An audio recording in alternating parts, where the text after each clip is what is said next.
Hello बच्चों, आज हम कक्षा 6 की भूगोल में पृथ्वी और हमारा जीवन इसका पाठ 3 ग्लोब अक्षांश एवं देशांतर इसके अभ्यास प्रश्न पढ़ेंगे देखेंगे।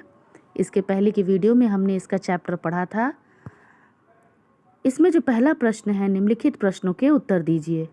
प्रश्न क, ग्लोब किसे कहते हैं? तो ग्लोब क्या होता है? ग्लोब पृथ्वी का एक लघु रूप में एक विस्तारित प्रतिरूप है।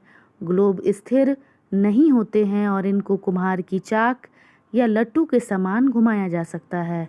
हमारी पृथ्वी भी इसी प्रकार अपने अक्ष धुरी पर घूमती है और ग्लोब पर ये हमारी क्या हेल्प करती है? ग्लोब पर महाद्वीपों, महासागरों और देशों को उनके सही आकार के अनुसार दिखाया जाता है।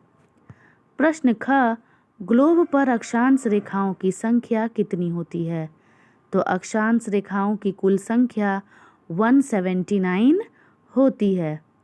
प्रश्न ग, अक्षांश रेखा किसे कहते हैं? दोनों ध्रुवों के बीच ग्लोब पर खींची गई काल्पनिक रेखाओं को अक्षांश रेखा कहते हैं। ये पूर्व से पश्चिम खींची गई हैं। प्रश्न घ, देशांतर रेखा किसे कहते हैं? दोनों ध्रुव को मिलती हुई खींची जाने वाली काल्पनिक रेखा को देशांतर रेखा कहते हैं।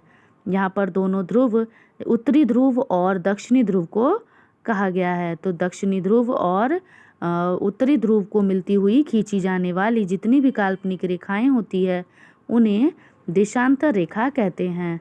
और इसमें जो कुल संख्या होती है रेखाओं की वह 360 होती है। यदि ग्रीनविच रेखा पर घड़ियों में शाम के 4 बज रहे हों तो भारत की घड़ियों में क्या समय होगा?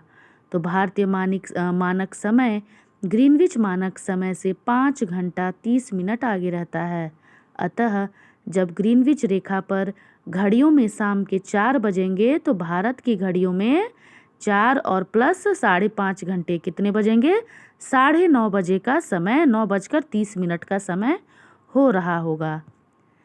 अब यहाँ हमें प्रश्न 2 में अंतर बताना है। पहला जो का प्रश्न है उसमें हमें उत्तरी ध्रुव और दक्षिणी ध्रुव में अंतर बताना है।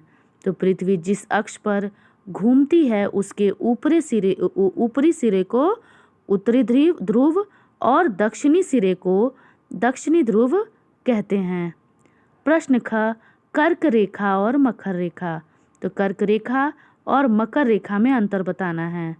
तो 23.5 डिग्री उत्तरी अक्षांश जो कर्क रेखा और 23.5 डिग्री दक्षिणी अक्षांश को हम मकर रेखा कहते हैं।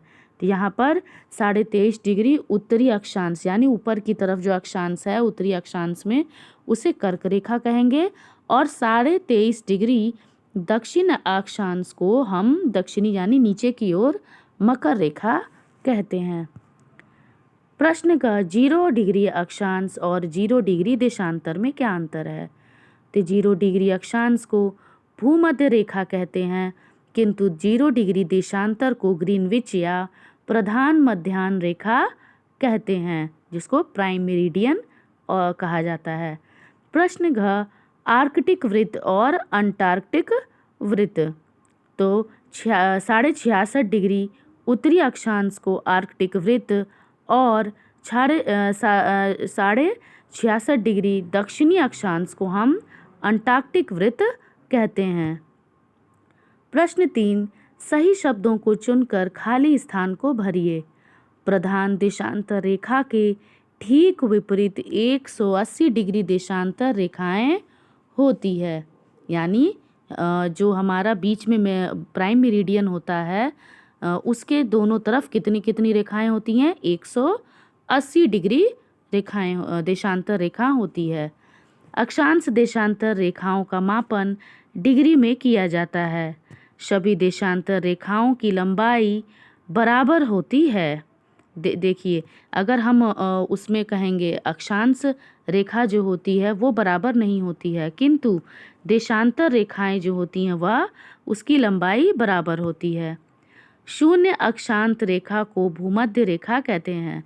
तो शून्य यहाँ पे अक्षांश होगा। तो शून्य अक्षांश रेखा जो होती है उसको हम क्या कहते हैं? भूमध्य रेखा कहते हैं।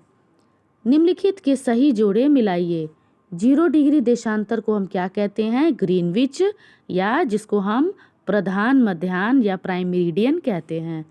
23.5 डिग्री दक्षिणी अक्षांश को मकर रेखा कहते हैं। 66.5 डिग्री उत्तरी अक्षांश को आर्कटिक वृत्त कहते हैं। 90 डिग्री दक्षिणी अक्षांश को दक्षिणी ध्रुव कहेंगे और 180 डिग्री देशांतर को अंतर्राष्ट्रीय तिथि रेखा कहते हैं। चलिए, आज हमने प्रश्न उत्तर कर लिया पाठ 3 का, और इसके बाद भी अगर कुछ आपको प्रॉब्लम हो तो आप कमेंट सेक्शन में आप पूछ सकते हैं। आप इसका स्क्रीनशॉट लेके आसानी से अपने अभ्यासकार को कंप्लीट कर सकते हैं। चलिए, हम नेक्स्ट वीडियो में मिलेंगे नेक्स्ट न्यू कंटेंट के साथ। और अगर आपको हमारी वीडियो अच्छी लगे तो आप हमारी वीडियो को लाइक और शेयर ज़रूर करना और हमारे चैनल को सब्सक्राइब करना।